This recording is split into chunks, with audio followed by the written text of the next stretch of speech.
estaba presentando al doctor Gamio, ¿no? El doctor Gamio es de la Pontificia Universidad Católica, eh, es catedrático de la Universidad Católica y nos va a dirigir o va a dirigir este conversatorio sobre si es posible construir una ciudadanía republicana en el Perú, ¿no? Con todo lo que estamos viendo, cómo se está polarizando la política, el espectro político en el Perú, cómo estamos en una atomización incluso de las... Perdón, se está conectando más gente. Ahí está Fidel, ¿no? La polarización, la atomización del espectro político. ¿Es es posible generar o construir una ciudadanía republicana con valores y principios republicanos en nuestro país? Le doy el pase al doctor Gonzalo Gamio para que nos ilustre un poquito, ¿no? sobre esta incógnita, este interrogante. Doctor Gamio, adelante. Ujú. Bueno, muchas gracias, buenas noches a todos. En primer lugar, eh, mi agradecimiento a Fidel y a todo el grupo por invitarme. Y yo con mucho gusto me dirijo ante ustedes porque me parece importante que podamos discutir con nuevos grupos que tienen inquietudes políticas y más todavía la idea de una reconstrucción de nuestra república, ¿no? La idea misma de renovar la política desde un pensamiento democrático me parece no solamente importante, sino urgente. Entonces, digamos, tienen todo mi apoyo, definitivamente. Así como el de Sandro Caviglia y otros profesores que están interesados en ese tipo de renovación, no solamente de movimientos ciudadanos con interés político, sino de una renovación de ideas también, porque uno de los elementos básicos de la terrible crisis que vivimos tiene que ver con una escasez de ideas, y no solamente con eso, sino con un profundo desprecio por el conocimiento, ¿no? En nuestra clase política. Entonces, eso es algo que se tiene que remediar, ¿no? Esa especie de elogio de la mediocridad, ¿no? Y de la ausencia de ideas, ¿no? Eso tenemos que resolverlo ya. Y solamente podemos resolverlo con un debate público profundo, alturado, ¿no? Basado en argumentos. Y en ese sentido, iniciativas como la de ustedes me parece fundamental. Entonces, yo, digamos, mi intención es aproximarme al problema este, de la ciudadanía democrática o la ciudadanía republicana a partir de algunas ideas iniciales sobre la democracia. Si me pueden habilitar como coanfitrión para Sí, poder compartir un pequeño PPT, que voy a usar libremente, por supuesto. ahí está. A ver, mire si ya tiene acceso ahí. Uh -huh.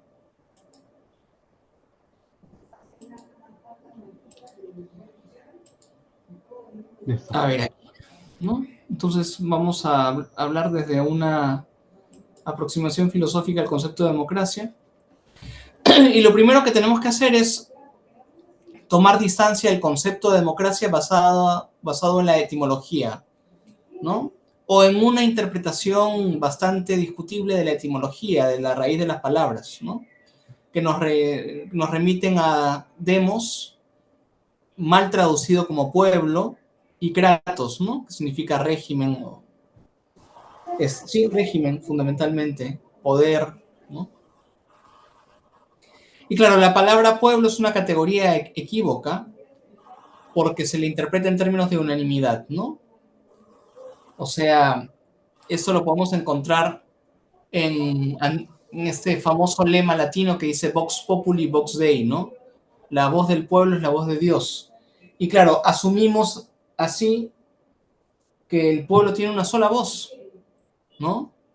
Y en realidad, desde el punto de vista de las democracias, tanto antiguas como modernas, digamos, la política trata de la escucha, de la contraposición, del diálogo entre diferentes voces, entre diferentes argumentos, ¿no? Entonces no hay una voz unánime del pueblo, ¿no? Lo que hay es las voces, en plural, de los ciudadanos, ¿no? Entonces, aludir al pueblo como si fuese una masa homogénea, unánime, implica lesionar gravemente, si no erradicar la pluralidad que es constitutiva de lo político, ¿no? Y evidentemente todos los tiranos antiguos y modernos, de derecha, de izquierda, han sido en su momento populares, o sea, han recibido el aplauso de un sector de la comunidad, ¿no?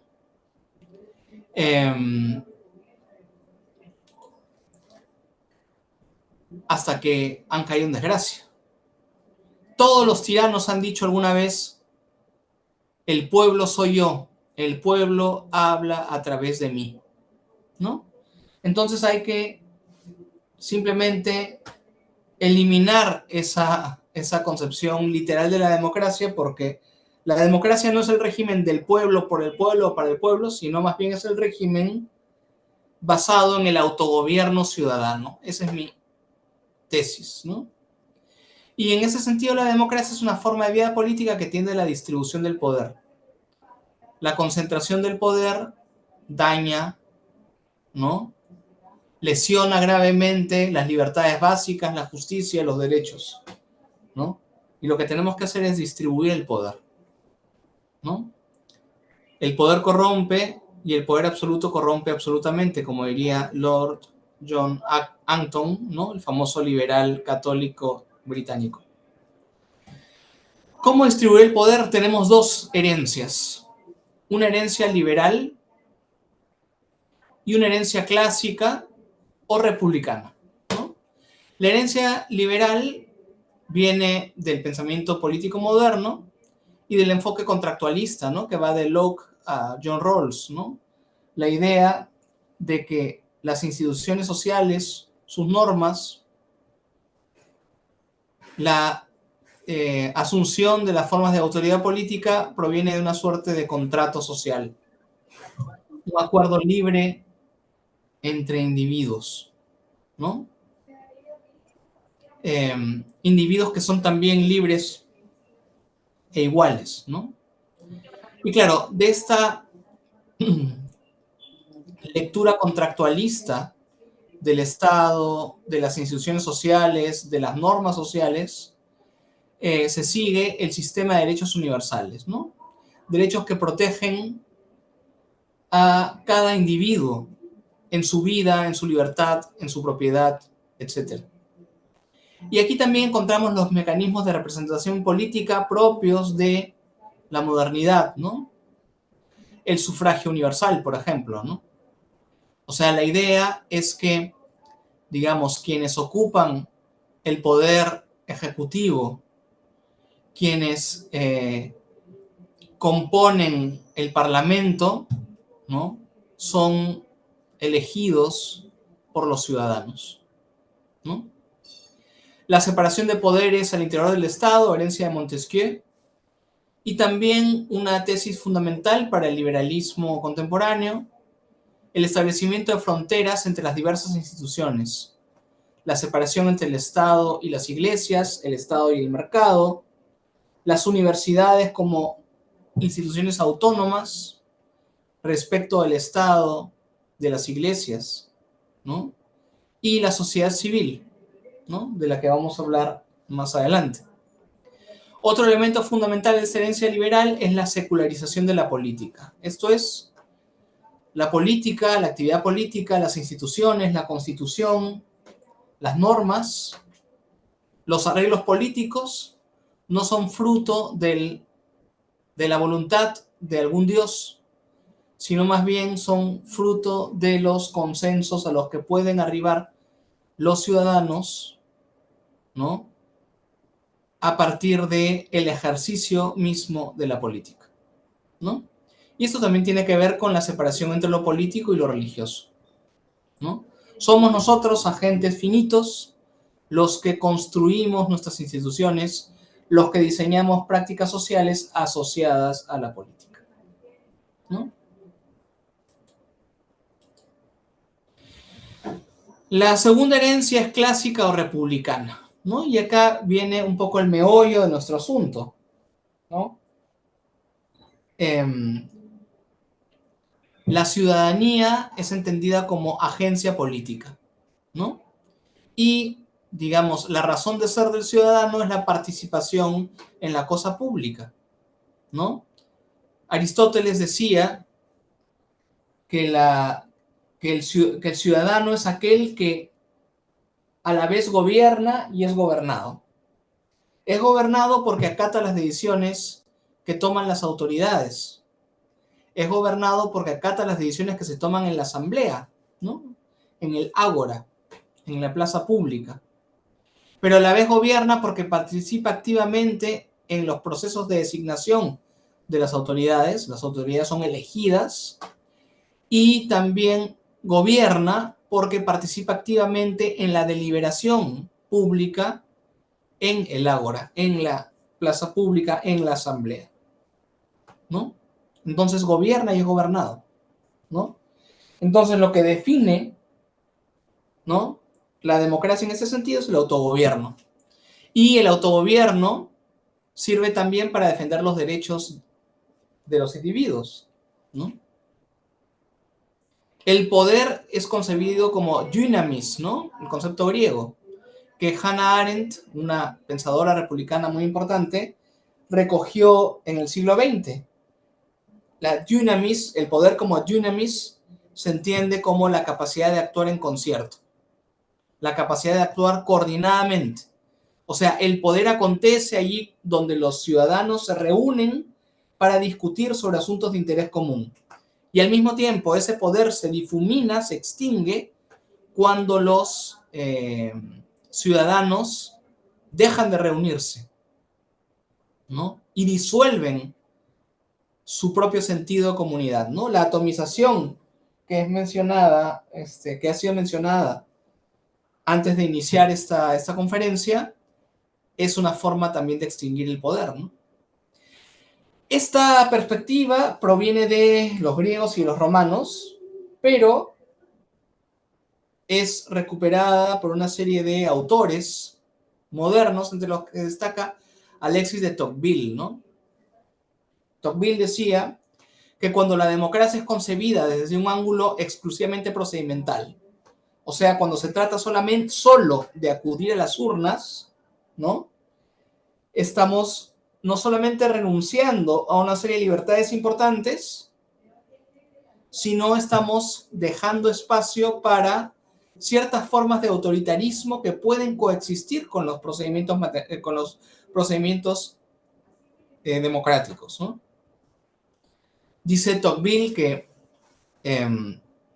cuando en las democracias modernas solamente ponemos énfasis en el voto se convierte en el único, en la forma solitaria de acción política, ¿no? Cuando votamos en la soledad de la Cámara Secreta, emitimos nuestra voluntad, decimos queremos que esta persona sea el presidente o la presidente, y señalamos quiénes queremos que compongan el Parlamento. Y luego nos retiramos al espacio privado, ¿no? Nos retiramos al ámbito de la familia, el mercado, el círculo de amigos, el trabajo, que en la modernidad se ha constituido como un espacio de libertad y realización humana. Y el efecto es que desertamos de la actividad política en el espacio público, ¿no? Y esto tiene como efecto lo que Tocqueville describe como despotismo blando, un acuerdo tácito entre gobernantes y gobernados. Los gobernantes se comprometen a garantizar la seguridad económica y la seguridad física de los gobernados. Esto es que no se disparen los precios, ¿no? En nuestro contexto, que el dólar no se eleve desmesuradamente, ¿no? Y que podamos transitar tranquilamente por los espacios de la ciudad, ¿no? A cambio, en prenda, los gobernados se comprometen a no participar de la vida pública, a dejar que quienes tomen las decisiones sean los gobernantes o los políticos de oficio, ¿no? De modo tal que el ciudadano se repliega a su espacio privado y se comporta en el plano de los hechos como un súbdito más. Simplemente se dedica a contemplar como un espectador ajeno lo que acontece en el teatro de la política. Si las cosas van bien, aplaude. Si las cosas van mal, abuchea. Pero no se siente concernido en la dinámica de la cosa pública, no interviene, no actúa, ¿no? Hay una pérdida de libertad genuina allí, ¿no? Y dice Tocqueville que la única forma de recuperar esa libertad que perdemos cuando dejamos de actuar políticamente es creando espacios intermedios, espacios de libertad cívica, ¿no? Primero Tocqueville pensó en las municipalidades, pero luego pensó en los espacios de sociedad civil, ¿no? Estos espacios intermedios, es decir, espacios que median entre los ciudadanos y el sistema político, ¿no? El sistema político está compuesto por el propio Estado y por los partidos políticos.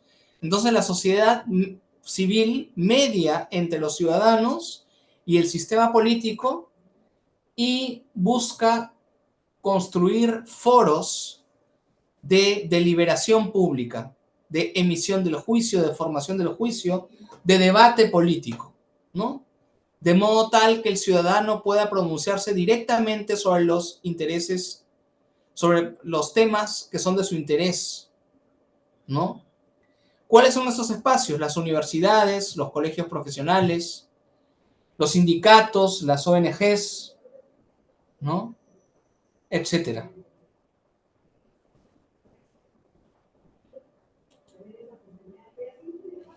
Entonces, claro, los espacios públicos serían el sistema político y la sociedad civil. Como acabo de decir, el sistema político es el Estado más los partidos políticos, ¿no? Pero los partidos políticos quieren convertirse legítimamente en una alternativa de conducción del Estado en el Poder Ejecutivo o de fiscalización parlamentaria y actividad legislativa, ¿no? Entonces, los partidos políticos buscan, ¿no?, conducir el Estado de un modo u otro. En cambio, la sociedad civil busca más bien pedirle cuentas a las autoridades elegidas y hacer, digamos, formar el juicio cívico, el debate público, un debate que sea rico y que tenga un impacto, que tenga repercusiones en la agenda pública, ¿no? Y también vigilancia cívica, ¿no? Por eso el sistema político no es, digamos, el único espacio de lo público, ¿no? Ni es el único administrador del bien común, ¿no? Los espacios públicos son escenarios en donde el ciudadano pueda también intervenir directamente. El ciudadano no militante, el ciudadano que no ejerce una función pública, ¿no? Y claro, el espacio público, para decirlo con Arendt, es el espacio de aparición de lo propiamente humano, ¿no? Porque en lo público el vínculo fundamental es entre persona y persona. En contraste con otras actividades como la labor y el trabajo, en donde el vínculo es entre personas y cosas, ¿no? En cambio, en el espacio público nos encontramos ciudadanos iguales para deliberar y a través de la deliberación alcanzar consensos, que es uno de los propósitos de la deliberación, pero otro propósito de la deliberación es también expresar disensos. La expresión de disensos es un elemento fundamental de una sociedad democrática.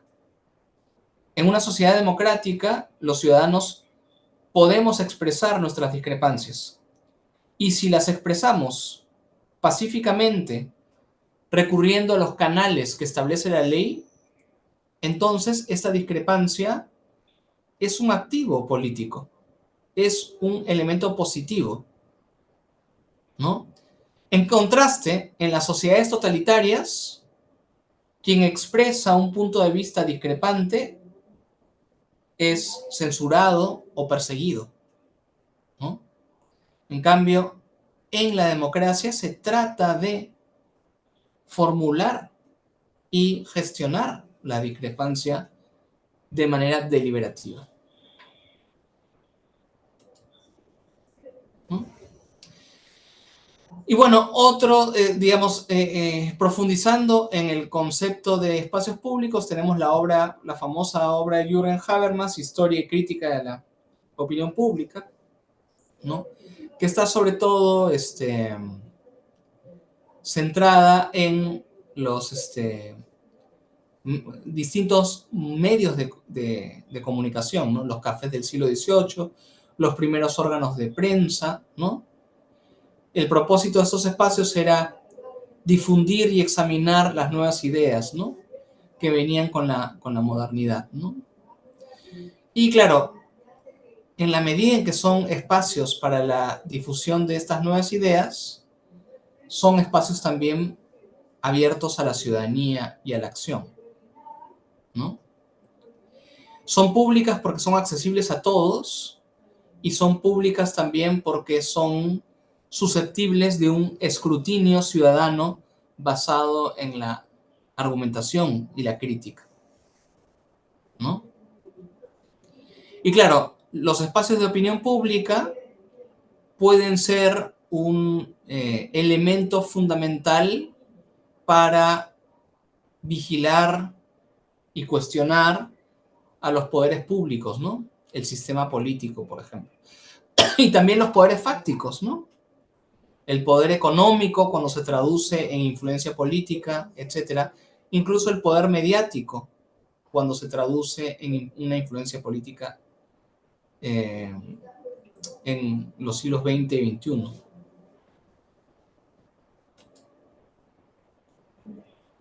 Esto ya lo comenté.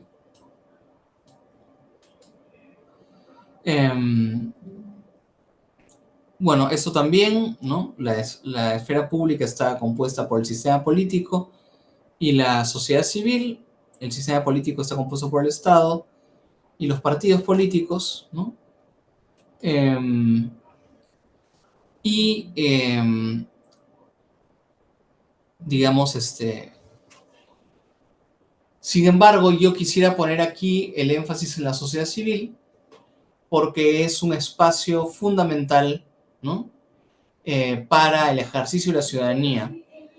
En primer lugar, porque como los politólogos han mostrado de manera muy rigurosa y pulcra, lamentablemente, hablar de partidos políticos en el Perú es un exceso semántico, ¿no? O sea, si pasamos revista por los factores esenciales para hablar de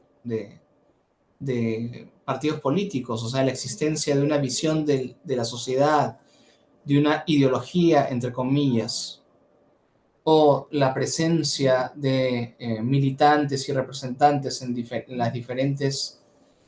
los diferentes lugares de la sociedad, no podemos hablar de partidos políticos. Lo que hay son cáscaras, ¿no? Franquicias bastante precarias que se ponen en actividad cuando hay elecciones a la vista, ¿no? Y que no están para nada cohesionadas a partir de una ideología. Todo lo contrario, ¿no? Hay individuos que se pasean por diversos grupos, a veces con una bolsa bajo el brazo, para optar por un número interesante en la lista parlamentaria, ¿no? ¿No? Y claro, en ese sentido, digamos, la clase política que se ha ido configurando en los últimos años es sumamente decepcionante, ¿no? O sea, el Congreso es un espacio de representación que produce leyes y que fiscaliza las acciones de los gobiernos, ¿no? El Congreso peruano actual más bien ha traído al escenario político la agenda y los intereses, yo creo que hay que decirlo ya sin tapujos, ¿no? De aquello que es presuntamente la economía, no solamente la economía informal, sino la economía ilegal e incluso criminal, ¿no? Entonces el Congreso no cumple con la función democrática en absoluto, ¿no? Al contrario, ahora ha establecido una coalición con el Poder Ejecutivo. Una coalición, además, en desigualdad, en una franca desigualdad en términos de poder. O sea, el Congreso de la República pone sus condiciones al Ejecutivo, pero en toda la regla, al punto que uno de los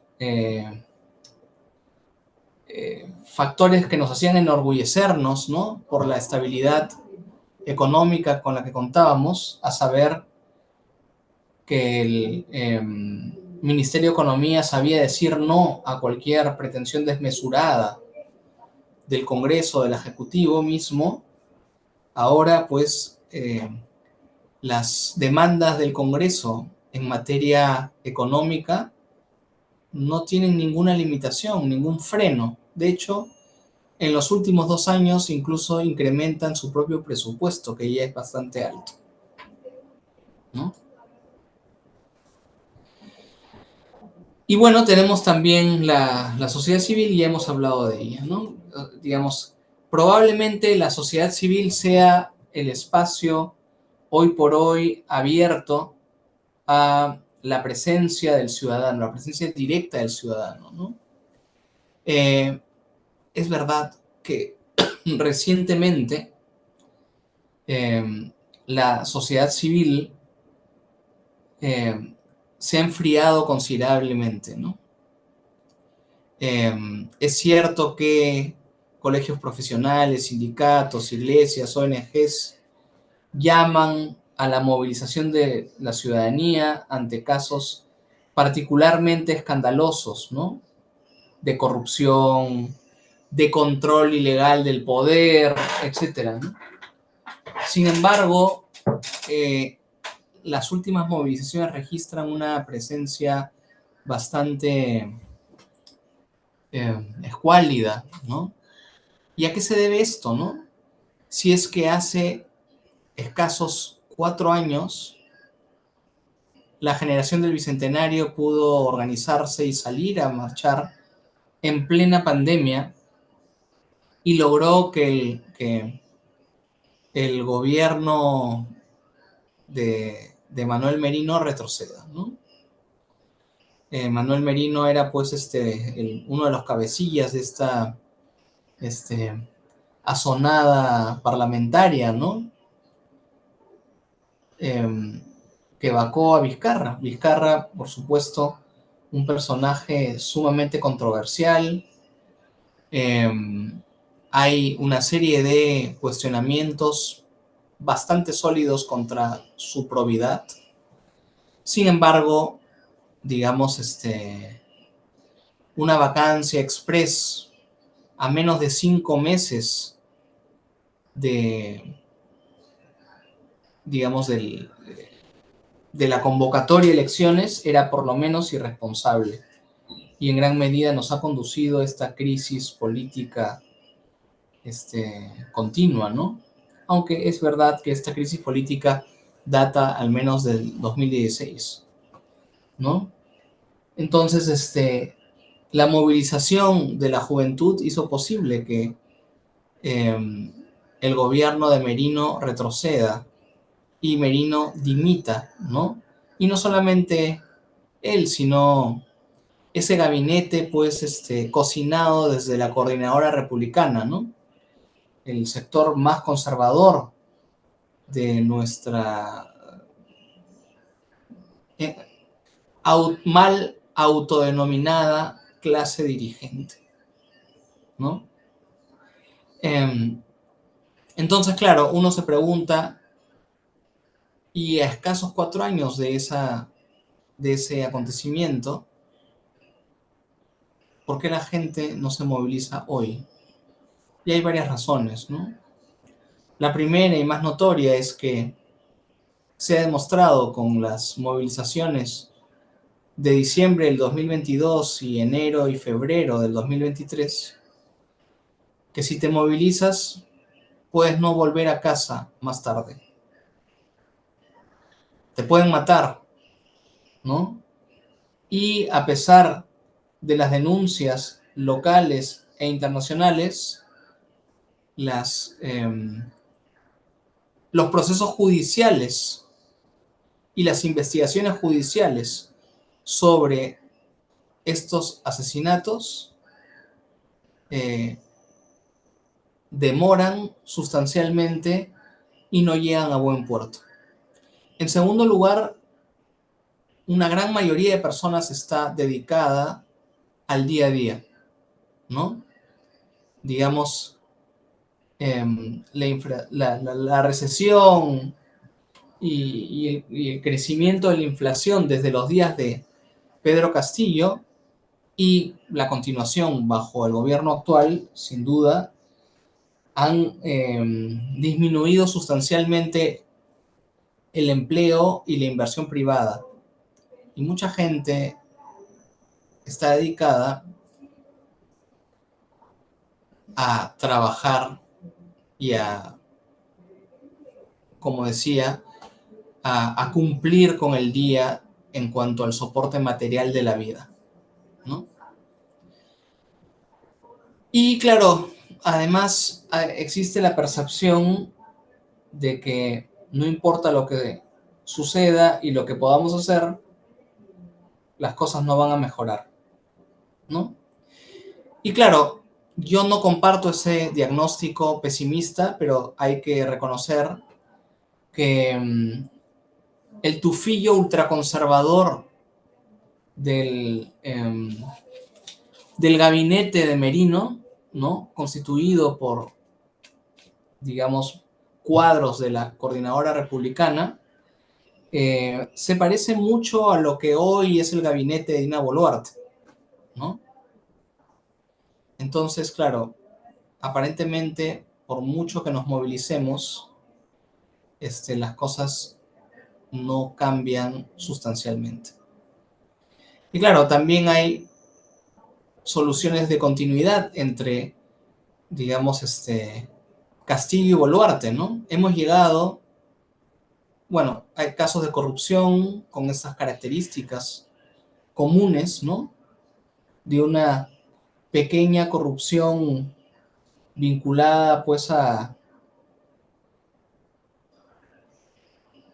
digamos, una pequeña corrupción en volumen a imagen y semejanza de la corrupción que caracteriza a ciertos gobiernos regionales, ¿no? Y por otro lado, un grado conmovedor de incapacidad para la gestión pública, ¿no? Al punto que muchos ministerios ni siquiera pueden ejecutar un presupuesto, para no hablar de las dificultades para comprar fertilizantes en tiempos de crisis alimentaria, ¿no? Hemos llegado, o sea, no es la primera vez que tenemos presidentes incapaces, pero creo que hemos llegado con Castillo y con Boluarte a un grado de incapacidad particularmente extremo, porque en el pasado podíamos tener mandatarios incapaces, pero que sabían más o menos a quién recurrir para orientarse políticamente. O sea, ¿a qué cuadros técnicos o políticos recurrir? ¿No? Habían presidentes poco capaces, pero que elegían gabinetes realmente buenos. En cambio, ahora hemos llegado a una suerte de inframundo en lo que respecta a la gestión pública, ¿no? Autoridades que ni siquiera tienen la lucidez suficiente como para designar asesores o funcionarios que conozcan realmente la función pública, ¿no? Lo hemos visto bajo el régimen de Castillo, penoso, un régimen penoso, y lo seguimos viendo en el régimen de Boluarte, ¿no? La erosión de la meritocracia continúa. Y ahora incluso se amenaza con la eliminación del servicio civil, de servir de la escuela de administración pública y otros pequeños avances en materia de meritocracia, ¿no? Entonces, claro, necesitamos ciudadanos que estén dispuestos a salir con coraje y sentido de justicia, ¿no? Más bien el desaliento, ¿no? El desaliento del ciudadano ante la perspectiva de transformar la política termina alimentando el sentido de invulnerabilidad que tienen nuestros políticos mediocres y corruptos. Necesitamos renovar la política y para eso necesitamos coraje cívico, ¿no? Puesto que el incremento de la participación directa de los ciudadanos previene y contiene la corrupción y el delito, ¿no? Eh, ¿no? Los súbditos no pueden, digamos, cambiar a autoridades verticales y totalitarias, ¿no? En cambio, los ciudadanos acostumbrados a pedir cuentas, a vigilar el ejercicio de la función pública y a movilizarse para denunciar el delito y el recorte de las libertades, sí pueden transformar la realidad de nuestro entorno, ¿no? Cuanto mayor es el índice de democracia directa, menor es el riesgo de corrupción. Y hay que decir con Platón, ¿no? Platón dice en el libro primero de la República que si los mejores ciudadanos, si los ciudadanos más preparados, los más probos, no participan en la dinámica de la política, en la dinámica del gobierno, entonces los peores lo harán, ¿no? Y ese es el escenario que hoy estamos viendo. Prácticamente están destruyendo el país y nosotros somos testigos de ese trabajo de demolición. Se acabaron con la ley universitaria y le están dando nuevas oportunidades a estas universidades basura, ¿no? Se promulgan leyes que deforestan, que protegen a la minería ilegal y que abonan el terreno para la impunidad de los criminales por corrupción, ¿no? Las instituciones autónomas del Estado están cercadas por nuestros políticos, ¿no? Que buscan acumular un poder superior al que la democracia recomienda, ¿no? Y no solamente eso, sino que se blindan recíprocamente, ¿no? La Comisión de Ética es una farsa. Hace tiempo que la Comisión de Ética debería estar en manos de especialistas completamente ajenos al Congreso de la República y al Poder Ejecutivo, completamente ajenos al Estado realmente, ¿no? Y lo que, digamos, somos testigos de un festín autoritario y corrupto, ¿no? Esto no va a detenerse mientras los ciudadanos no alcemos nuestra voz, ¿no? Es decir, o somos parte de la solución o seguiremos siendo parte del problema, ¿no? Eso es lo que quería decirles esquemáticamente ahora y pasemos a la parte más interesante, que es la parte del diálogo, por supuesto. Muchas gracias. Sí. Gracias, profesor Gamio. Entonces, invito a los presentes a que puedan un poco comentar o si tienen alguna inquietud, levantar la mano y poder participar.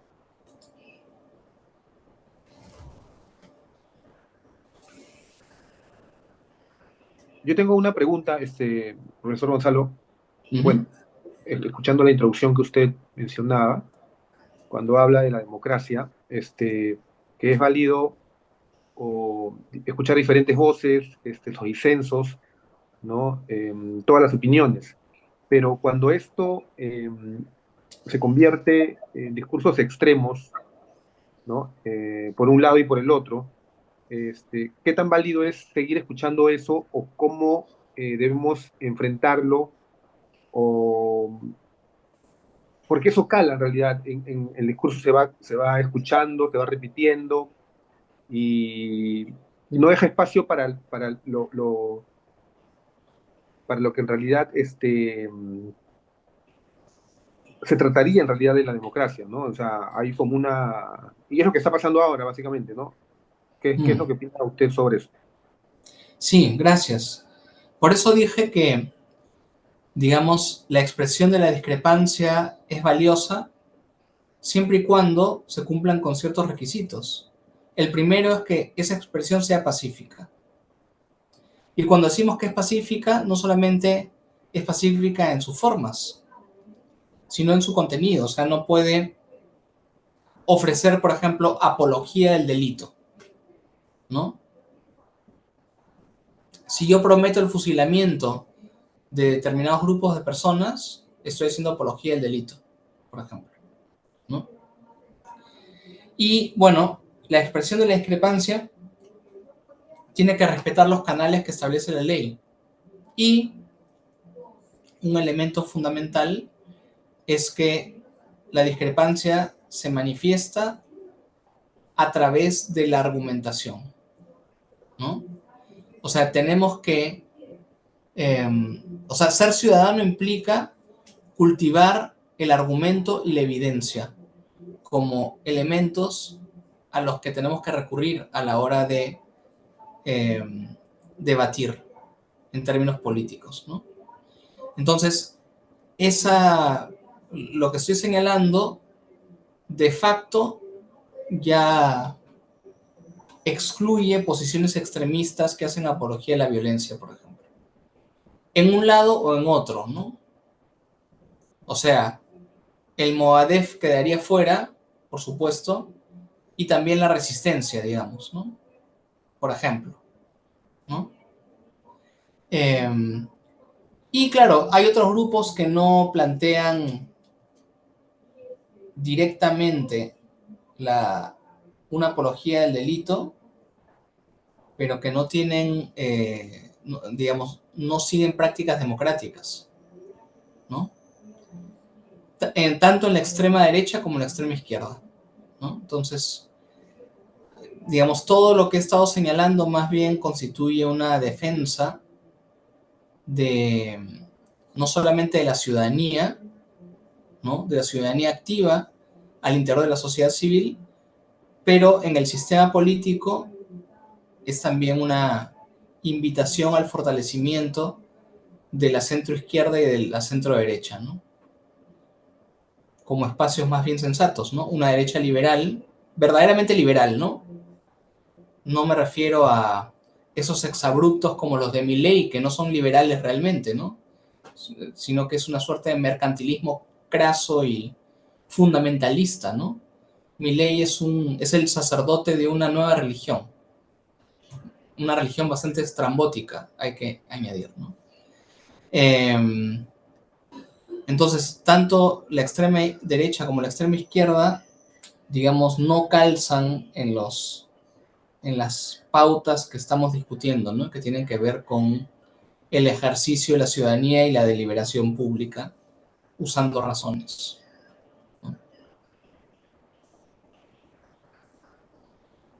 Ok, gracias. Tengo una pregunta, doctor Gamio, Sí, Adelante. ¿no? Eh, A ver, qué difícil, ¿no? Qué difícil buscar puntos de liberación y de argumentación en una sociedad que adolece de capacidades o de desarrollo de habilidades de pensamiento crítico, ¿no? Es más aún en los últimos 20, 30 años que nos han llevado pues a buscar o a tratar de imponer una sociedad individualista que en realidad se ha convertido en lo que vivíamos una sociedad, un individualismo chicha, ¿no? Se ha generado más bien una economía de subsistencia y esto es Ujú. lo que impide pues, que la gente también tome o genere acción política, ¿no? Entonces, ¿cómo convencer o cómo actuar en este entorno tan complicado, tan adverso, ¿no? Para poder tratar de generar acción política, pero acción política pensante, deliberativa, con argumentos sólidos? Esa es mi Sí, pregunta. sí, es una tarea difícil. Ahora en un momento voy a hurgar un poco en los factores que tienen que ver con eso, pero yo creo que la forma, uno puede sentirse muy abrumado, porque uno puede llegar a pensar, ¿y cómo plantear procesos de argumentación, de deliberación pública? Si, pues, por un lado, hay estructuras desiguales e injustas en nuestro país, impera la economía de la subsistencia, como he señalado muy bien, y no hay una cultura política democrática honda, sólida. Bueno, lo que tenemos que hacer es preguntarnos primero qué podemos hacer nosotros, o sea, nosotros mismos. O sea, ¿qué puedo hacer yo para contribuir con la elevación del nivel del diálogo político, la argumentación, plantear ideas, cuestionar las ideas que estén circulando en los espacios públicos, etcétera? Entonces yo creo que hay que empezar en pequeño, ¿no? Me parece que esa es la única forma. Pero sin duda hay problemas estructurales que dificultan lo que yo he llamado en mi libro La crisis perpetua una cultura de la deliberación, ¿no? Porque eso es lo que necesitamos. O sea, no hay ciudadanía sin una cultura de la deliberación, ¿no? Y claro, tenemos el escenario complicado por las razones que he señalado, ¿no? Formas de injusticia estructural, desigualdad, economía de subsistencia, eh, una cultura autoritaria muy poderosa, muy seductora, ¿no? E incluso, digamos, las redes sociales tampoco son espacios públicos, ¿no? Porque es un espacio en el que uno solamente puede usar un número de caracteres muy limitado. Esos espacios son una invitación a la visceralidad y no a la construcción de argumentos. Entonces, no hay que perder la fe. Tenemos que crear pequeños espacios en donde podamos promover la deliberación, como este espacio, por ejemplo, ¿no? Espacios de esa naturaleza que puedan devolverle la fe al ciudadano en que las cosas puedan cambiar, ¿no? Entonces, y claro, yo pertenezco a la generación de los jóvenes que derrotamos al Fujimorato, ¿no? ¿No? O sea, nos movilizamos, fuimos a la marcha de los cuatro suyos, etcétera. Y claro, hubo muchos factores para la caída del régimen de Fujimori, pero uno de los factores, quizás no el principal, pero uno de ellos es que la juventud de entonces se movilizó eficazmente y no perdió la esperanza, no perdió el compromiso con los valores democráticos, ¿no? Y yo creo que eso es algo que tenemos que de alguna manera reproducir, ¿no? me parece importante. Por supuesto, con el estilo de estos años, ¿no? Con otros protagonistas, probablemente, nosotros los acompañaremos, pero es necesario recuperar esa esperanza. Y saben que si el Fujimorato cayó, que era un régimen también autoritario, que violaba derechos humanos, un régimen corrupto, pero era mucho más eficaz y sólido en el control de las instituciones. Lo que tenemos ahora es una coalición precaria de gente profundamente mediocre, ¿no? Y en ese sentido, digamos, esta gente no puede acabar con nuestra fe, pues, ¿no? O sea, ¿quiénes van a acabar con nuestra fe? Para hablar de mencionar personas en todas las canteras, ¿no? ¿Quién? Aguinaga, eh, Cabero, Guido Muñante. Bellido, ¿ah? Valdemar Cerrón, Malcri Carmen Alba. O sea, ellos van a acabar con la fe de los ciudadanos. No tienen la madera para realmente acabar con nuestra fe. No tienen ni el ímpetu, ni la solidez, ni la preparación, ¿no? O sea, realmente, ¿no? Marx decía que la historia se repite dos veces, una como tragedia y otra como comedia, ¿no? El Fujimorato fue una tragedia. Tragedia. Este es el momento de la comedia, diría yo. Una comedia agria, ¿no? Una tragicomedia. Una comedia de humor negro, una comedia de situaciones, ¿no? En donde la presidenta usa un Rolex y la gente se da cuenta y comienza a hablar, ¿no? Pero, o sea, el régimen híbrido que vivimos no es tan sólido. Pero esa clase política infame, mediocre, presuntamente corrupta, no tiene la fuerza, pero sin embargo se alimenta de nuestra indiferencia, de nuestra pereza, de nuestro individualismo y del temor que podamos tener, ¿no? Sin coraje, nada importante se logra en la vida, en ningún ámbito, en el ámbito académico, en el ámbito profesional, en el ámbito afectivo, en el ámbito religioso, en el ámbito político. Sin coraje, nada se logra. Y esta es la hora del coraje, diría yo. Coraje democrático, ¿no? Un coraje pacífico, de civilidad, ¿no? Exacto. Sí, sí, es exactamente lo que estamos tratando de hacer acá en este grupo, en este equipo, ¿no? Ya lo había dicho desde antes, no importa que seamos 5 o 10, pero hay que comenzar. Y si no comenzamos, no vamos a construir nada. Y pienso exactamente lo mismo que usted, porque al frente tenemos un grupo de mediocres, de incapaces, ¿no? Y encima torpes, porque cada cosa que hacen lo hacen con una torpeza astronómica, incluso violando leyes. Por eso es Sí, que sí. nosotros en algunas reuniones que hemos tenido, nosotros estamos haciendo un análisis bien profundo, porque estamos pensando llevar a, a la justicia a las personas que estén cometiendo delitos, que estén pasando por encima de la ley, ¿no? Y hay que hacerlo, como usted lo dijo, doctor Gamio, hay que tener el valor de hacerlo, o sea, no podemos estar ya pusilánimes, callados, con miedo, con temor, o simplemente no tomar la acción, porque eso lo único que va a hacer es que ellos se empoderen más y sigan haciendo lo que les dé la gana. Así es. Así es. Edwards tiene una pregunta.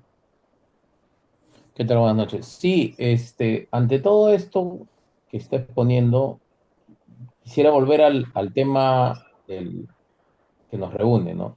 La pregunta ¿es posible construir una ciudadanía republicana en nuestro país? Mm. A ver, En realidad, he escrito 2 libros sobre ese tema. O sea, esa es la pregunta de mis 2 últimos libros, La construcción de la ciudadanía y La crisis perpetua. Y la respuesta es sí, es posible, por supuesto, construir una ciudadanía republicana. Pero no nos olvidemos de algo. Una república es una comunidad política de ciudadanos libres e iguales. Y el Perú tiene problemas muy hondos, ¿no? O sea, recuerdan todos la pregunta de Zabalita, ¿cuándo se jodió el Perú? ¿No? Y en más de un sentido, el Perú nació jodido como república. ¿Por qué? Porque nunca fue una república. O sea, el 28 de julio de 1821 se declaró la independencia, pero, por ejemplo, no se abolió la esclavitud. Solamente se señaló que quienes nacieran después del 28 de julio de 1821 serían libres, pero los esclavos nacidos antes permanecerían como esclavos. En segundo lugar, el tributo indígena, que era un escándalo, o sea, que hubiera gente que emitiera un tributo especial solo por ser indígena, por ser descendiente de los incas, y no solamente, no me refiero a la nobleza inca, sino a los quechuas, eso es un escándalo para la razón. Entonces, no nació como una república genuina. Entonces, el desafío que tenemos es realmente sentar las bases de una república auténtica, ¿no? Y esto supone atacar las formas de injusticia estructural y de desigualdad, ¿no? En los últimos 20 años hemos experimentado un crecimiento económico, ¿no? Que se ha frenado desde el gobierno de Castillo en adelante, ¿no? Lamentablemente, a punta de incapacidad, ¿no? Pero ese crecimiento económico no ha supuesto desarrollo humano, en el sentido en que las desigualdades no se han reducido lo suficiente y no se ha invertido adecuadamente en servicios de salud. La pandemia fue la prueba de cuán ruinoso estaba nuestro sistema de salud, y nuestro sistema educativo está siendo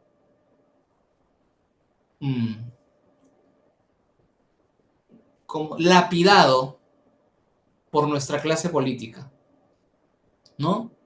Al, digamos, desarticular la SUNEDU, la verdadera SUNEDU, al debilitar la ley universitaria, ¿no?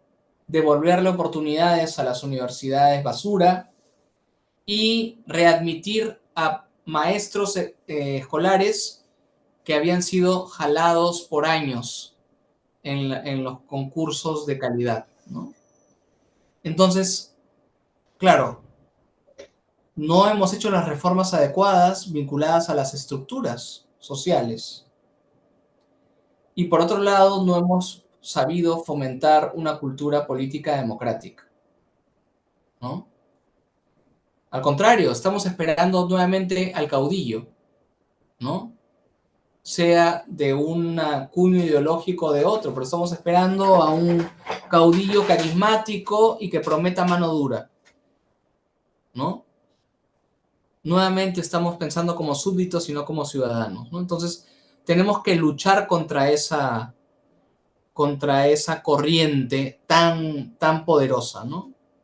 Y no podemos rendirnos ante ello, ¿no? O sea, el ciudadano tiene mucho de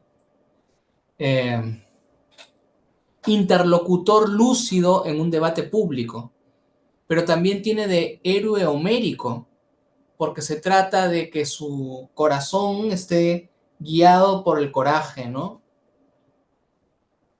No estar dispuesto a renunciar a pensar nuestra sociedad como una sociedad democrática, ¿no? Entonces me parece que eso es fundamental, ¿no? O sea, en realidad, como les digo, como te digo, Edwards, digamos, ha escrito 2 libros sobre esta pregunta, ¿no? Y lo que yo podría decir de manera muy sintética es eso, ¿no? Sí es posible, pero tenemos que intentar recuperar los elementos de una república genuina para que ese proyecto se mantenga vigente, ¿no? Como decía Basadre, el proyecto de una república permanece incumplido, pero hay que recuperarlo, ¿no? Y yo creo que hay otro elemento fundamental aquí que es no renunciar a la memoria. Me parece fundamental. O sea, hemos enfrentado un conflicto armado interno de singular crudeza. Ese conflicto no solamente cegó la vida de alrededor de 69.280 personas, como señala la CBR, ¿no? Sino que además, digamos, ha generado una polarización política honda, ¿no? Tenemos que recordar lo que sucedió, porque las condiciones de la violencia de aquel entonces se mantienen vigentes, ¿no? Están latentes. Y la única forma de prevenir algo parecido es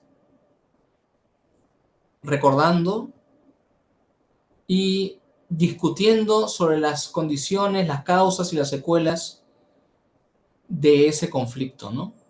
Y claro, nuestra clase política actual, tanto la extrema derecha como la extrema izquierda, son completamente enemigas de la memoria, ¿no? Entonces, digamos que todos los ingredientes para un estallido de violencia están listos.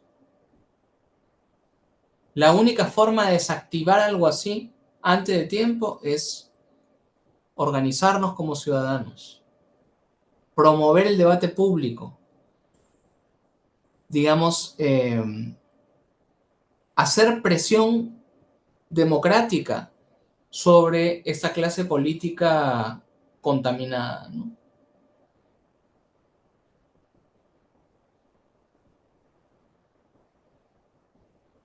Claro. Doctor Gambio, una pregunta, ¿cuáles son los dos libros, los nombres exactos de los dos libros que tiene al respecto y dónde los podemos encontrar? Sí, bueno, uno se llama La construcción de la ciudadanía,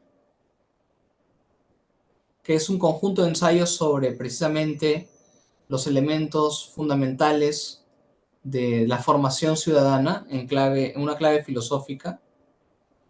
Y el segundo se llama La crisis perpetua, que es una investigación sobre la crisis de los últimos años, ¿no? Desde el 2016 hasta el 2022, ¿no?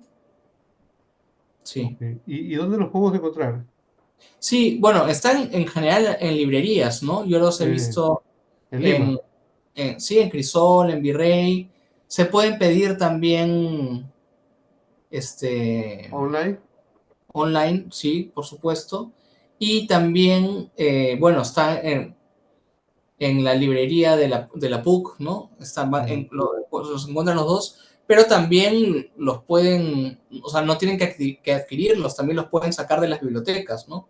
Está en la Biblioteca Nacional, está en las bibliotecas de la PUC, de la Ruiz de Montoya, que son los lugares donde yo enseño, y tengo entendido que en otras bibliotecas universitarias también está el libro, están ambos libros, ¿no? Biblioteca de la PUC, ¿no? Ujú. Tanto en la librería como en la biblioteca. Y en el caso de la Ruiz de Montoya también. Puedo poner de Montoya. Ok, ya los he dejado acá en el chat. ¿Alguien tiene alguna pregunta más, alguna inquietud? Hay mucho que preguntar acá porque es muy interesante porque todo lo que hemos o lo que ha expuesto el doctor Gamio es lo que estamos viviendo actualmente en el Perú Y tal como lo hemos conversado también en algunas otras oportunidades, ¿no? Lo que ha dicho es muy crítico y es muy cierto, ¿no? Todos los ingredientes están dados para un estallido social. Estamos como en una olla a presión que en cualquier momento Exacto. puede reventar, ¿no? Así es. Y puede reventar de la peor manera. Y esta olla a presión tiene, por así decirlo, mayor fuerza en el sur del Perú, Ujú. en el sur del Perú, y en los sectores más deprimidos, ¿no? La desigualdad lamentablemente no se ha combatido. Hemos tenido 20 años de bonanza y 20 años que lo único que han permitido es acrecentar más la brecha social en el país, ¿no? Exacto. ¿Ya? No se busca el bien común. Los servicios del Estado no son servicios de valor que pueden ser valorados por los ciudadanos.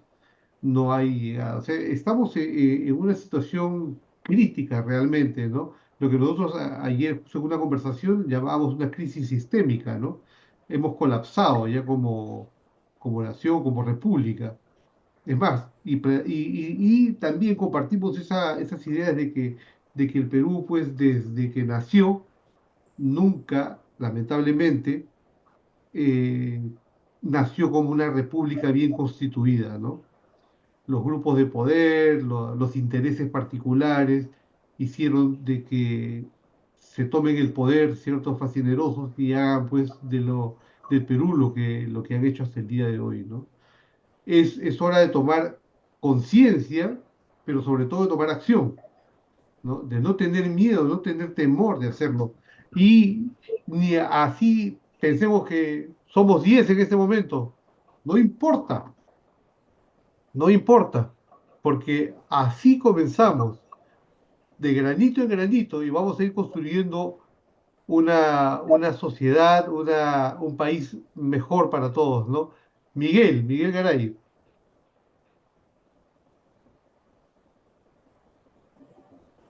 estás en mute, estás en silencio, Miguel. Ahora sí. Ya, ahora sí. Buenas noches, Aníbal. Buenas noches, doctor Gamio. Buenas noches. Bueno, yo escuchándolo todo lo que ustedes comentan y muy valioso los aportes y es algo que es muy cierto, ¿no? Primero, una de las cosas que debemos nosotros desarrollar es tratar de no caer en desunión entre peruanos, ¿no? Está bien, a veces de repente hacia un político en individual, ¿no? Hacia una persona que veas que no está actuando de manera. De repente ahí puedes atacar, puedes eh, opinar, decirle algo, ¿no? Por sus actos propios. Pero a veces entre peruanos, unos defienden a, de todos los presidentes que hemos tenido, de repente por ahí alguien ha caído en fanatismo y empiezan a los insultos, las peleas entre unos a otros, como si uno hubiera tenido la razón, porque al final, por no decirlo de alguna manera, todos hemos fracasado, porque hasta ahora con todos los presidentes que hemos tenido, como dice el himno, la ominosa cadena arrastró, ¿no? Hasta el día de hoy. Entonces, de alguna manera uno tiene que reflexionar y pensar en que debemos mejorar para poder no desunirnos, no atacarnos unos a otros, porque créanme que ellos lo que quieren es estos puestos políticos, porque la verdad, yo, sinceramente, yo no creo que tengamos ideologías ni partidos políticos hoy en día. Lo que yo creo que son organizaciones criminales con fachada de políticos, y que ellos buscan en realidad la desunión. Y muchos desprestigian, hablan del Congreso de basuras y todo, pero en realidad yo creo que están, este, ellos están obteniendo el resultado que quieren, es desprestigiar la política, desprestigiar el Congreso, desprestigiar, ¿no?, los poderes del Estado. ¿Para qué? Para que la gente honesta, los profesionales honestos, se mantengan a la distancia, para que no quieran participar en eso, en política, porque el qué dirán, ¿no? ¿Cómo van a ser vistos mañana más tarde? Jóvenes que de repente mañana más tarde se quieren involucrar. Y aquí un consejo para los jóvenes, incluso me considero uno de ellos, bueno, tengo ya 43, pero siempre digo, ¿no? A los que yo conozco, a mis alrededores, familia, amigos, y siempre digo, involúcrense en política y hagan política, porque hoy se pueden equivocar, pero mañana lo van a entender de sus errores, ¿no? De que y la verdad que no seamos ajenos a ello. La política existe todo el día en cada uno de nosotros, en todo lo que hacemos. Y bueno, y si no se molestan en hacer política, otros lo harán por nosotros, ¿no? Por ello. Y Mm. seguramente en nuestra contra. Así que lo primero es involucrarse en política poco a poco, siempre ver un poco más, leer un poco más, tener ese tipo de participaciones que hoy en día nos hacen un poco entender mucho mejor lo que es la sociedad y la política, ¿no? Así que una vez más agradezco esta reunión, doctor Gamio, Aníbal, por esta reunión que me parece muy, pero muy buena y para poder entender mejor. Ujú.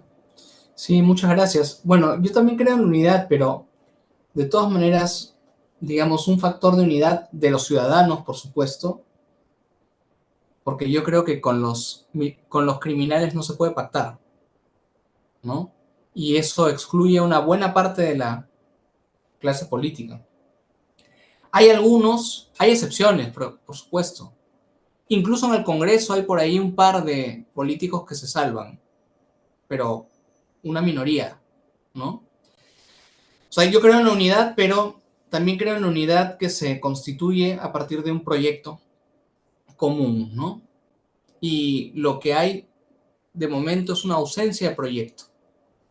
Entonces, de hecho, se ha polarizado el escenario político, ¿no? Por eso escuchamos tanto ruido, ¿no? Los insultos de la extrema derecha y de la extrema izquierda, ¿no? Y los espíritus más sensatos, que están más al centro, no el centro puro, porque el centro puro no existe, ¿no? Hay un centro izquierda, un centro derecha, pero el centro derecha y el centro izquierda tienen más cosas en común, ¿no? Yo pienso, pero esto es una opinión personal, por supuesto, que necesitamos algo así como la concertación chilena, ¿no? ¿Se acuerdan? Elwin, este, Ricardo Lagos, Bachelet, bueno, al final hubo también sus problemas, ¿no? Pero necesitamos una concertación de un amplio espectro político democrático que vaya de la centro derecha a la centro izquierda. Me parece que eso es lo más sensato. Y tenemos que combatir intelectualmente a los extremos. El problema es que no hay un debate intelectual en el Perú de corte político, no hay, no hay. La figura del intelectual público casi no existe, o sea, del intelectual que se pronuncia sobre asuntos políticos y que transmite ideas, casi no existe, ¿no? Y, y se ha perdido entre los políticos y también entre los ciudadanos la idea de un debate intelectual sobre la política, ¿no? Hay, de hecho, como decía al principio, una suerte de desprecio por el conocimiento. No sé si se dieron cuenta, bueno, ¿quién no se da cuenta? Porque fue muy notorio, ¿no? Cuando la Junta Nacional de la Justicia dio sus descargos y el doctor Aldo Vázquez dio un discurso muy conmovedor sobre la democracia, sobre la esperanza del ciudadano, citó a Ortega y Gasset, ¿no? Y luego los congresistas, que seguramente piensan que Ortega y Gasset es un dúo musical, ¿no? Eh, lo insultaron, ¿no? Le dijeron, usted ha venido a darnos un discurso que nadie entiende, ¿no? O sea, hay un elogio de la ignorancia. De hecho, si uno tiene perfil académico, si uno ha estudiado en una universidad licenciada, digamos, de frente te ponen la etiqueta de caviar, aunque ya no se sepa qué significa, ¿no? Caviar. Ahora incluso tengo entendido, por lo que me han dicho algunos colegas especialistas en la materia, el Estado está vetando a ciertas universidades de prestigio en el país. A varias, ¿eh? No solamente a una, a varias.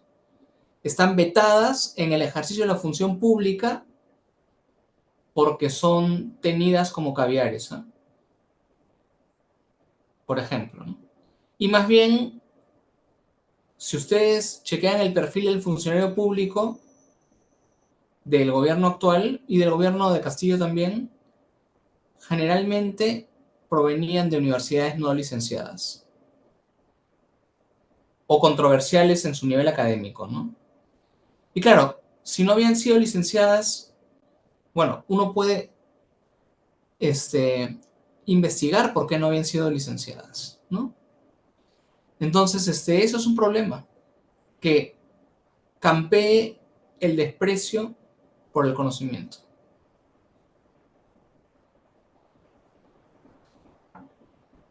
Exacto. Claro, prácticamente Patricia Chirinos reconoció de alguna manera eso, ¿no? Cuando dijo aquí el doctor Aldo Vázquez viene a presentar, a excusarse con un discurso que solamente él se entiende, dijo, ¿no? Exacto, eso fue lo que dijo, sí. Y Sí, ojo, Chirinos es hija de Enrique Chirinos Soto, que podía ser un personaje político discutible en ciertos compromisos que asumió, sobre todo al final de su vida, pero más allá de eso, nadie podía objetar su calidad intelectual, su condición de un gran conocedor del derecho, etc. Pero bueno, la generación que le siguió más bien defiende el oscurantismo y así la es. prepotencia. De hecho, él es el que creó digamos, de alguna manera la llave este, para el Congreso y el presidente de lo que era la cuestión de confianza, si no me equivoco. Así es, Sí, sí, pues, sí, sí. efectivamente. Ahora, es el problema aquí es que han tomado o han mal tomado el pragmatismo como base para fundamentar pues eh, la validez de sus posiciones, ¿no? Porque ellos dicen, no, pues yo pienso así, pues, porque así me sucedió, ¿no? Totalmente Sí, divorciado, pues, claro, pero sí, sí, perdón, totalmente divorciado, ¿no? Del mundo científico, de los estudios, de la academia. O sea, el mundo científico existe, los PhD existen, ¿no? Y son los que han generado la evolución de toda la sociedad a nivel mundial. O sea, las sociedades evolucionan, las naciones evolucionan gracias a las investigaciones de los doctores, ¿no? En todo ámbito, ¿ah? Ámbito científico, social, etcétera, ¿no? Pero esta nueva corriente que existe, ¿no? Porque no solamente es en el Perú, ¿ah? En los Estados Unidos está Donald Trump, por ejemplo, mm, ¿ah? Que dicen no, pues porque ellos dicen que debe ser así y porque entonces le creen porque él es millonario, pues logró ser millonario, entonces algo de bueno debe tener, ¿no? Y se genera mm, después una especie de sí, culto. Lo mismo o algo similar hace Milei en Argentina, sin tener los resultados que ha propuesto, porque no los tiene. Es más, hoy día se le ha levantado medio país, ¿no? mm. Ya, Sí, sí, hay doctor. hay eh, hay una tesis de un importante historiador alemán radicado en el Reino Unido, George Mosse, que la tesis es la de la brutalización de la política, ¿no? O sea, la idea de que surgen políticos que eh, glorifican la mano dura, la prepotencia, ¿no? Eh, las virtudes viriles que tienen que ver con esta prepotencia precisamente, que desprecian el conocimiento y el argumento, les parece tibieza, la tolerancia le parece un valor raquítico, un pseudo valor, y más bien elogian pues eh, la violencia, ¿no? Ahora, Mose plantea esta tesis como un eje de lectura de los años 30 del siglo XX, o sea, el surgimiento del fascismo, ¿no? En la España de Franco, la Alemania de Hitler y antes, por supuesto, en la Italia de Mussolini. Pero todo ese retrato es bastante, o sea, puede hacerse un paralelo entre ese retrato de los inicios del fascismo y lo que estamos viviendo aquí en el mundo ahora, ¿no? Con Le Pen, con Donald Trump, con Bolsonaro, ¿no? Milei también tiene un estilo, o sea, predica el libertarismo, pero lo predica como si fuese una religión, ¿no? Eh, entonces hay una nueva brutalización de la política, ¿no? Y no es casualidad de que la extrema derecha sea el caldo cultivo, ¿no? ¿No? Así es. Bueno, la extrema izquierda tiene también un aire de familia con esta perspectiva, ¿no?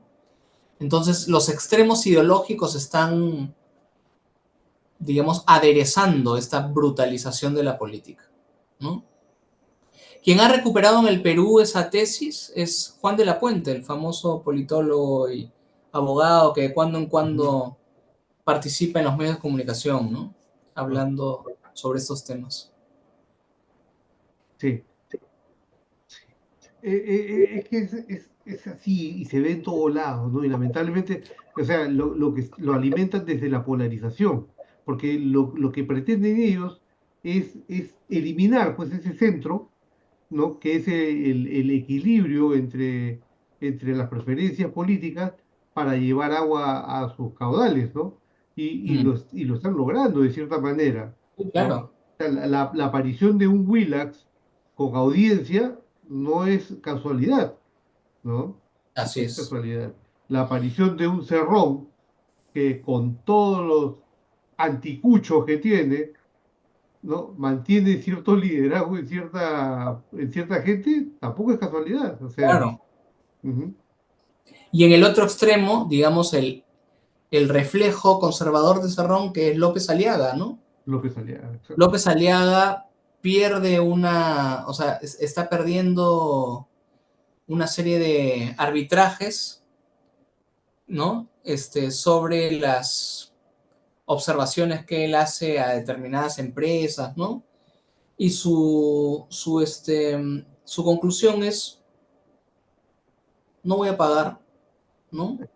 Porque digamos, el veredicto me ha sido adverso, no voy a pagar, ¿no? O sea, difícilmente uno puede practicar el libre mercado de esa forma, ¿no?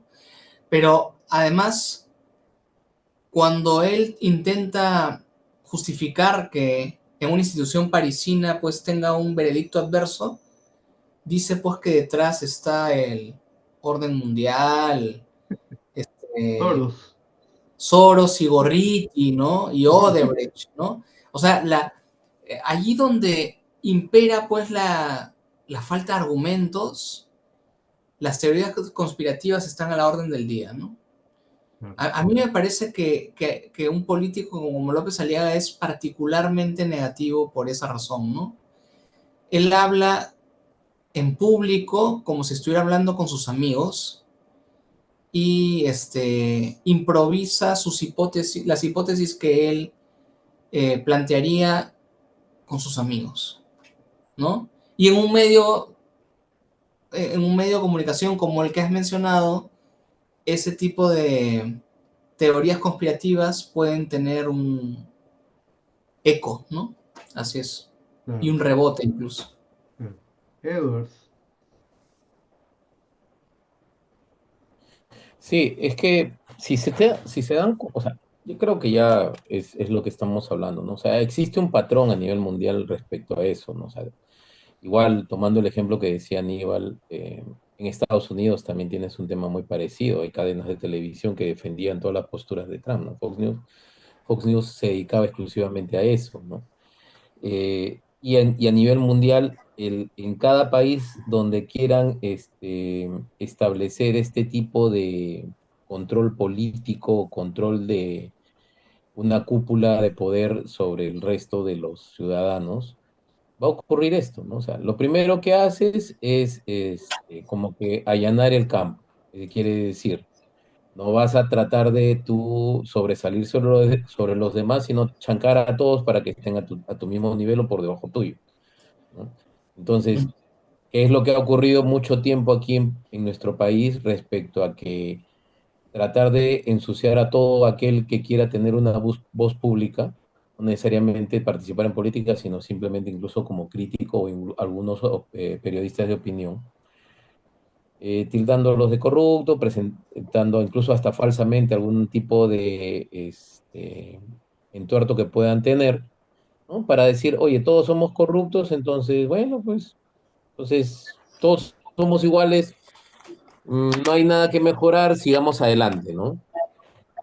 Y lamentablemente sí, efectivamente, pues somos un país que no encuentra un norte en el sentido de los valores. O sea, eh, es gracioso ver muchas personas que hablan de los relojes de la presidenta o de los millones que robó Vizcarra o de lo que hizo o no hizo Pedro Castillo y así podríamos seguir retrocediendo. Pero cuando tienes un problema, este, buscas a alguien conocido o entre tus conocidos, alguien que te pueda recomendar a un funcionario que te pueda, entre comillas, solucionar el problema, Ujú. ¿no? O si te estás en el auto y te para un policía, lo primero que haces es tratar de buscar un billete de baja denominación en tu billetera para poder transar con el policía. Entonces, vuelvo a insistir con la pregunta, o sea, ¿podemos tener un país, ¿no? con principios republicanos o una ciudadanía con principios republicanos así como estamos? O Mm. sea, el tema es que no solo hay que refundar la república, sino hay que reeducar, suena fea esa palabra, ¿no? A la novela 1984, pero como que tenemos que desaprender todo lo malo que hemos aprendido y volver a aprender, ¿no? Una cosa así, porque Ujú. estamos, o sea, en el chip que viene desde como bien lo dijo usted, doctor, desde la Declaración de la Independencia, las desigualdades, o sea, lo único que fue es el discurso bonito de San Martín, pero al llano las cosas seguían manteniéndose casi iguales, ¿no? Mm. ¿Qué opina usted? Sí, yo lo que pienso es nuevamente que hay que empezar por nosotros mismos. O sea, es la única forma de romper con esa espiral, porque si, o sea, si solamente vemos las dificultades y los obstáculos, nos puede ganar el desaliento, y el desaliento fortalece a los corruptos, Es correcto. ¿no? Y también a los autoritarismos, ¿no? Tenemos que empezar en pequeño. ¿Qué puedo hacer yo, ¿no? Para enriquecer esta situación, para elevar el discurso público, para promover la ciudadanía, ¿no? ¿Qué puedo hacer yo? Y poco a poco vamos avanzando, ¿no? En los años 90 nadie pensaba que el Fujimorato podía caer. Y cayó, ¿no? Entonces, digamos, cuando uno se opone a fuerzas autoritarias, etcétera, uno piensa que son desmesuradas, ¿no? Pero los ciudadanos podemos con, digamos, podemos luchar contra esos regímenes, ¿no? Solamente que tenemos que tener coraje, tenemos que confiar en los principios democráticos y ser coherentes con ellos también, por supuesto. Ok, Tal cual. sí. Aquí quiero acotar algo más, doctor Gambio, ¿no? Ujú. En el Perú, y acá vamos ya a la parte de la acción política, ¿no? En el Perú, lamentablemente, en los últimos 30 quizás más tiempo, no se han creado partidos políticos, se han creado negocios, se han creado empresas con un dueño, con intereses particulares, ¿no? Ujú. Entonces, De esa manera, nunca vamos a cambiar si mantenemos lo mismo.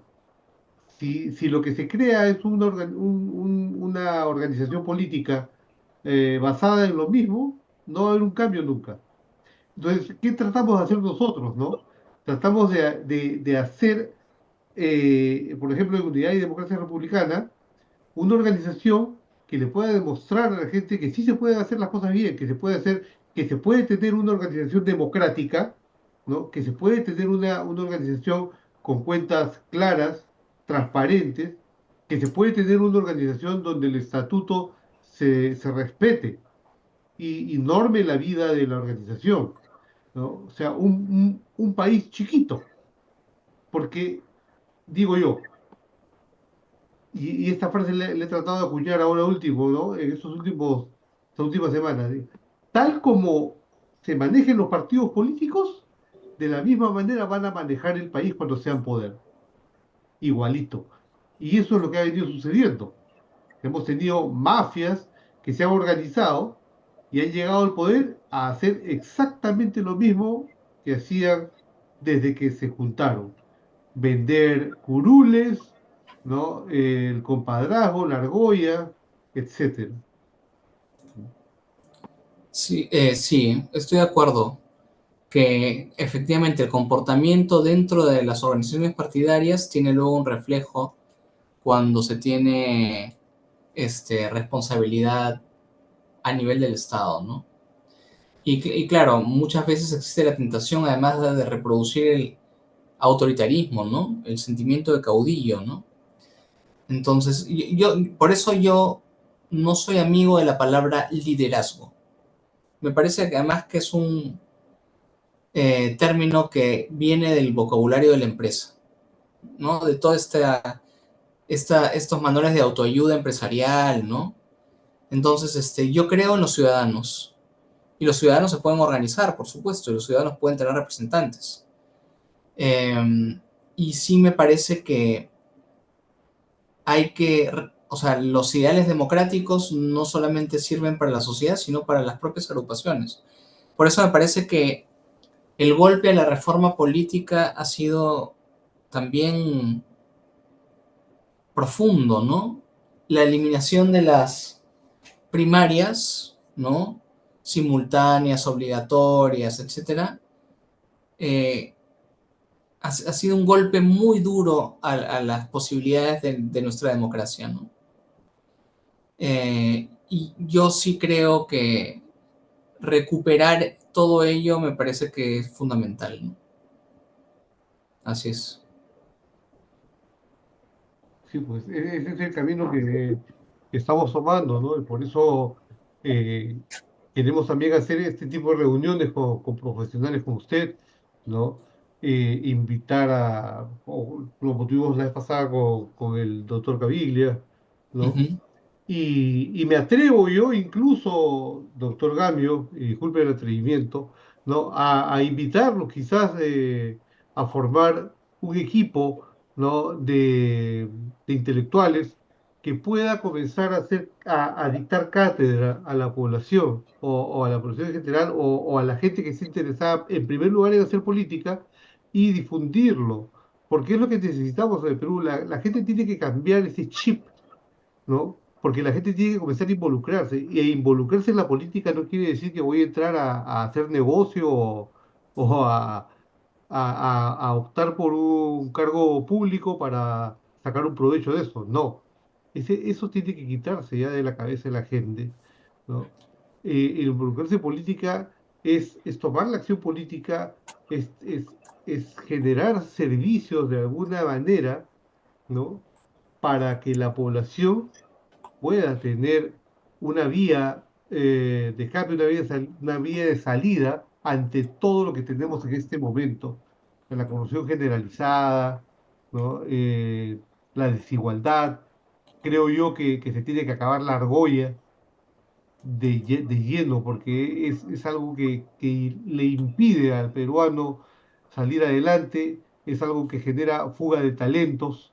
La gente se va del país porque no puede desenvolverse. O sea, conozco mucha gente en el extranjero que ha tenido que emigrar porque no tiene no tiene opción a poder desenvolverse o a desenvolver su talento en el Perú, ¿no?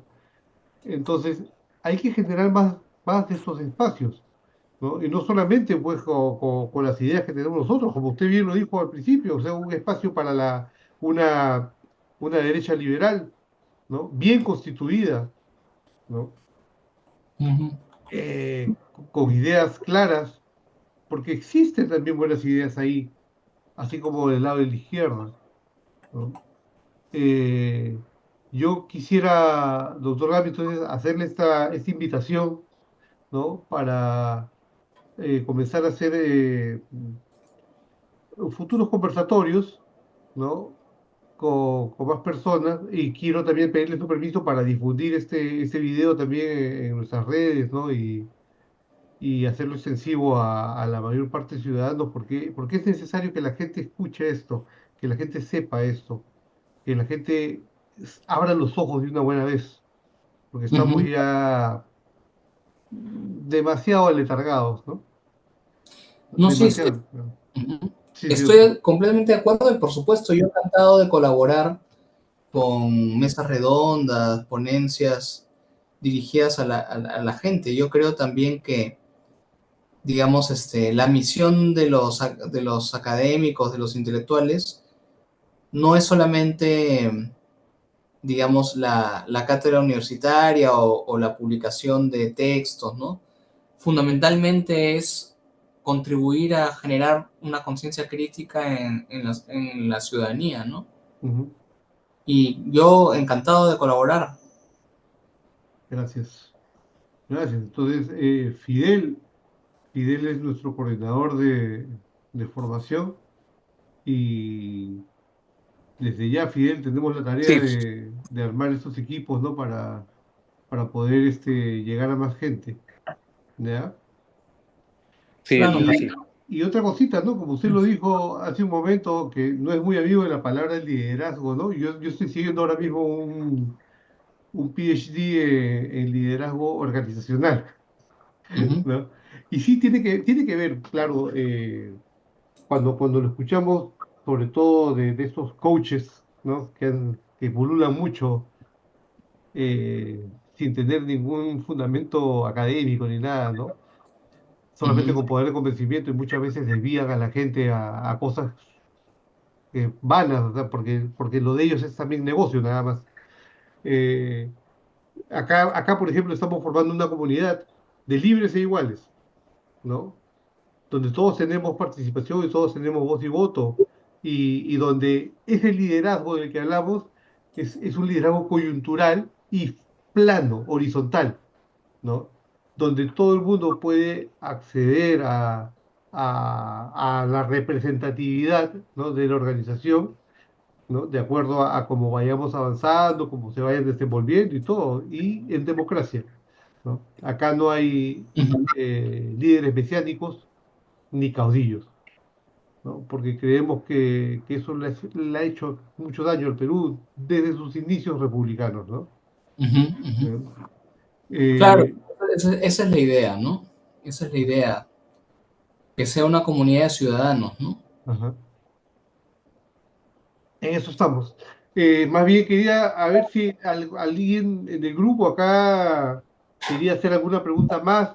El doctor, aprovechando que es el doctor Gamio acá, alguna inquietud que quieran absolver o alguna opinión que quieran vertir, ¿no? Eh, hagámoslo en este momento, ¿no? Para tratar de aprovechar al máximo la presencia del doctor Gamio que nos ha cedido su tiempo, ¿no? Porque el tiempo es valioso. El tiempo también. Yo encantado.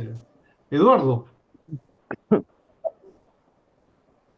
¿Qué tal? Buenas noches, doctora Aníbal, ¿cómo están todos? Buenas ¿cómo estás? noches. Ah, sí, agradecer al doctor Gamio, pues muy interesante toda la charla de ahora.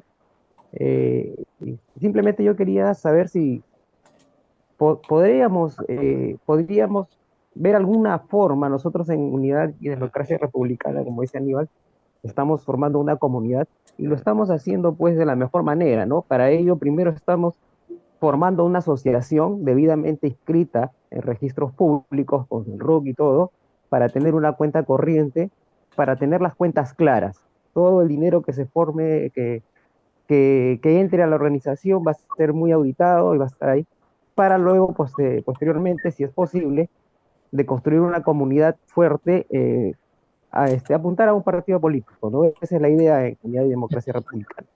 Pero, ¿cómo hacer para devolverle la confianza a la ciudadanía en la política, en los políticos, en los nuevos partidos, digamos partidos reales, como nosotros que vamos a formar? Porque hemos tenido pues ya de todo, ¿no? En los últimos años hemos tenido pues presidentes, eh, eh, economistas, reconocidos internacionalmente, políticos de polenta como Alan García, pero todos ellos nos han defraudado. Entonces la población está totalmente defraudada, decepcionada. Hemos tenido pues a Toledo, que muchos lo vimos pues como, oye, ahora sí viene el cambio, ¿no? Es una persona que viene de abajo, una persona exitosa, con dinero, y la decepción fue terrible. Hemos tenido pues a PPK con eh, el equipo de lujo que tenía como ministros, no hicieron absolutamente nada. Eh, todos los últimos presidentes están o ya presos, involucrados en investigaciones por corrupción, uno se ha suicidado para no ir preso.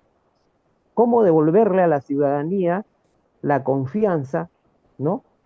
Que ahora lo hemos perdido, ¿no? Inclusive nosotros también hemos perdido todo eso y estamos tratando nosotros de, de, de demostrarles que se puede hacer.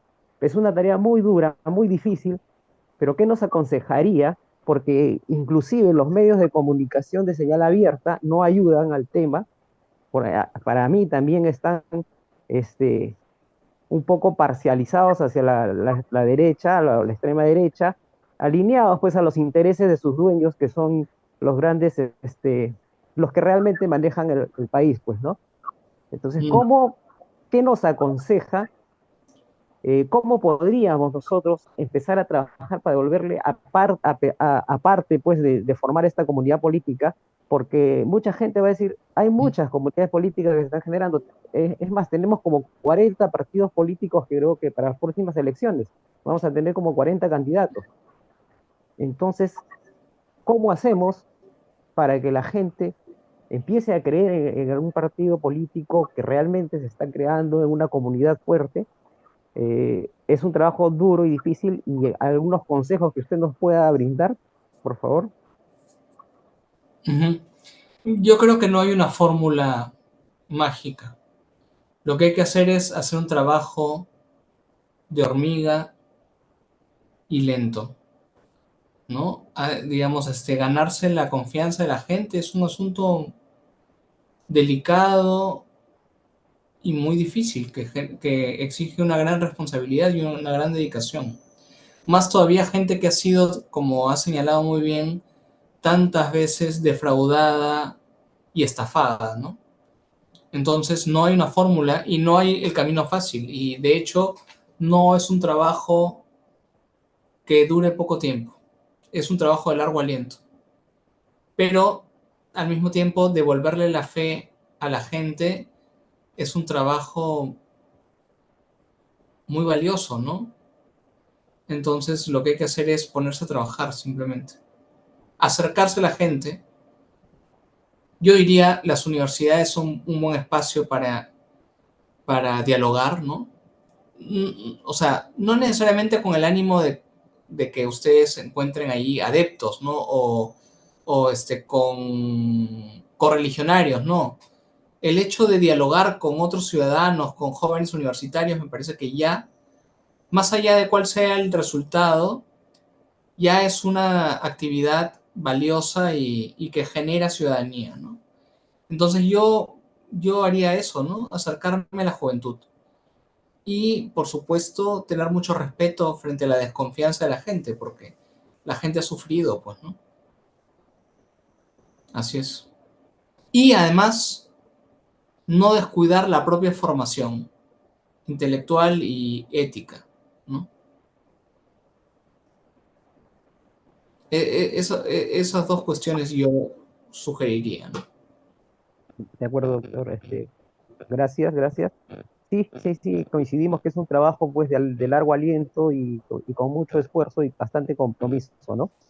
Exacto. Más aún que, como estamos viendo en esta época, la delincuencia nos está desbordando, la gente ya no está pensando en un intelectual como presidente o un profesional como presidente, sino está pensando en una persona este, mano dura, que venga y nos solucione ese problema, ¿no?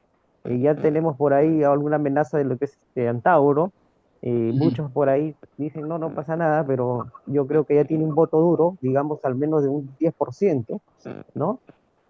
Digamos de Así es. 8 o 10%, y con ello, con, con, esta, con estos 40 partidos, 40 candidatos, la persona que tenga 10% puede pasar a la segunda vuelta sin ningún problema.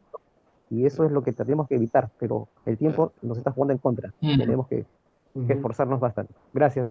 Así es, muchas gracias. Y hay que buscar alianzas, ¿no? De todas maneras, me parece Ujú. que es sensato. Sí. Es muy interesante esta parte que dice de acercarnos a las universidades. Esos foros son muy, muy interesantes, sobre todo para el debate, porque de ahí también se aprende mucho. Se aprende Sí, mucho, sí, los muchachos, incluso los estudiantes, o sea, generan muchos cuestionamientos que son válidos, ¿no? Es muy interesante eso. Gracias, gracias por esa. ¿Alguien más quiere hacer alguna no, otra encantado. pregunta? Sí, ¿alguien más quiere hacer alguna otra pregunta, alguna inquietud? Ya para, si no para cerrar ya esta noche, que creo que ha sido muy fructífera, ¿no? ¿Alguien tiene alguna pregunta más? ¿Alguien quiere acotar algo? Nadie más. Bueno, doctor Gamio, quiero agradecerle en nombre de Unidad y Democracia Republicana su participación, su presencia acá, sus puntos de vista que han sido, creo, muy bien acogidos por esta comunidad, ¿no? Hay cosas que vamos a tomar en cuenta y desde ya le reitero la invitación, ¿no? A seguir participando en estos foros para poder seguir llevando, haciendo, mejor dicho, docencia, ¿no? Ujú. A la comunidad para que pueda empaparse bien también del tema del republicanismo, fundamentos filosóficos que son muy importantes para entender bien por dónde va la cosa, ¿no? Eh, No, eh, encantado. Cuenta conmigo en cualquier momento y me parece, digamos, los aliento a seguir promoviendo ese tipo de diálogo que me parece fundamental, ¿no? Y cuenten conmigo, me pasan la voz y ahí estaré. Muchas gracias, doctor Gamio, muchas gracias, muy agradecido, ¿no? Bueno, eso es todo por hoy. Creo que ha sido una reunión muy fructífera, el conversatorio también. Hemos aprendido muchas cosas hoy día y desde ya los invito a todos, ¿no? A seguir presentes y también a convocar a más gente para que podamos tener o ahondar más los conocimientos políticos que nos conciernen, ¿no? Eso es muy importante, sobre todo si queremos hacer activismo político en el Perú y si queremos hacer las cosas bien, ¿no? Muchas gracias a todos y buenas noches. Muy Muchas agradecido. gracias. Buenas noches, Muchas nos vemos. gracias. Buenas noches.